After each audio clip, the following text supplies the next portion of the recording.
He had 4 years to strategize, and the thing is, he has about 18 months to get things done.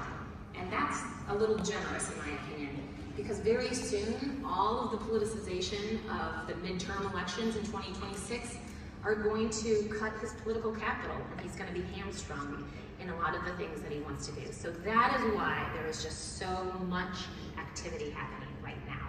He knows this is a very fickle window, and he has to act now if he wants it done. But again, these are not surprises. 152 executive orders and counting.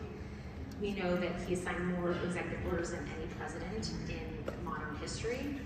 And while they run the gamut of everything you'd ever think of the federal government weighing in on, there is a focus on economy, government reform, and educational institutions. Another thing that was pretty unprecedented for the Trump administration is the reshaping of federal government operations. And this is done not only through DOGE, the Department of Governmental Efficiency, but other approaches too. But he has, Trump prides himself as a businessman, so he is taking a business approach to reforming government operations. DOGE's purpose is to streamline the government. Many people think it's just gotten too bloated. We heard that on the campaign trail. But also, we're having issues with deficits.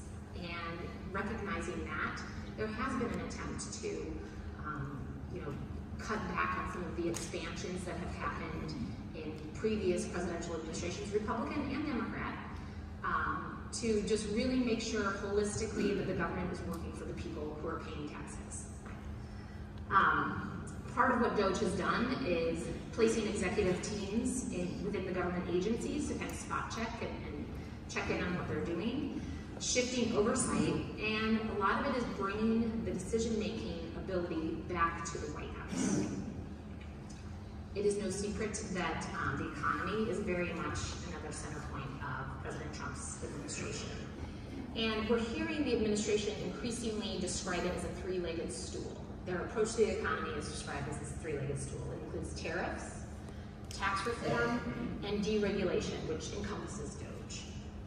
On the tariffs piece, again, the White House views this as a negotiating tool. President Trump sees this trade deficit, which is just expansive, and he views that as bad negotiations, bad business deals that have been made. So he's calling other leaders to the table, encouraging them to create and to come up with some mutually beneficial trade agreements. He has acknowledged that there might be some short-term pain for some long-term gain, and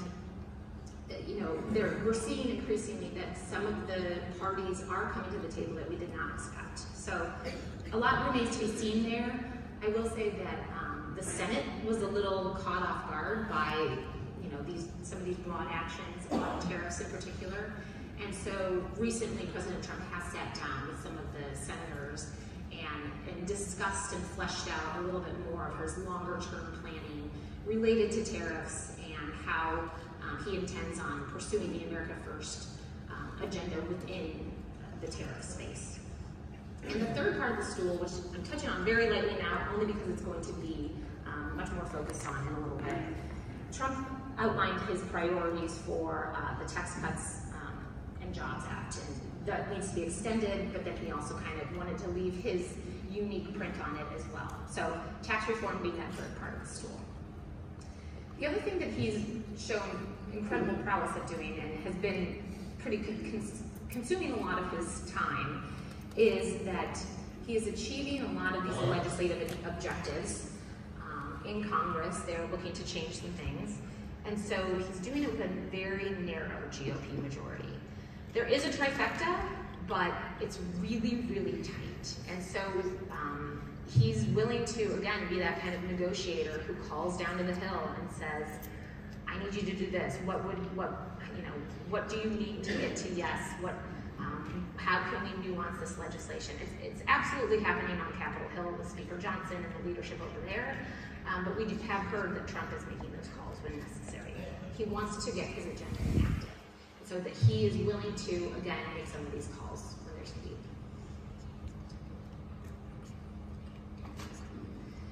I spoke a little bit to congressional margins. They are very tight. The trifecta, the fact that Republicans won the White House, the House, and the Senate is great, but has made things possible, but it definitely has not made things easy. These tiny majorities, especially in the House, it's one of the smallest since the 1930s. And what it's doing is, so the